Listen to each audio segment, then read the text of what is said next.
ninkii aad ba garanaya hal abuurka maansada ninkii aad u garanaya mar haddii artahan loo yaqaan ama abwaan sheegto wax ijtira wax aakhara jiriyo waxaan la eegaynba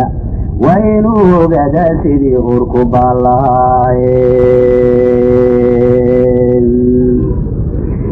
64 anigoo ibadaawanaya askaruhu dhawaanay sarkeen waanigii eriyeen ayaantii xigta laysla ogsadayeen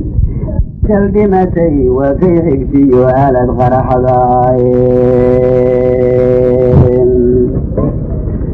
haddaan eegayeganan wakhtiga ammaan ilaaleeyey sidii ay dharaarta ahayd wawe koon tahayeen aadmiguna wuxuu awila dhaxba la arkaayeen col iyo dhaamba inay kaga iman dhanaad u iilaysay odayadii dhinta sheegayiyo caaqiliin horeen camin soo socda wuxuu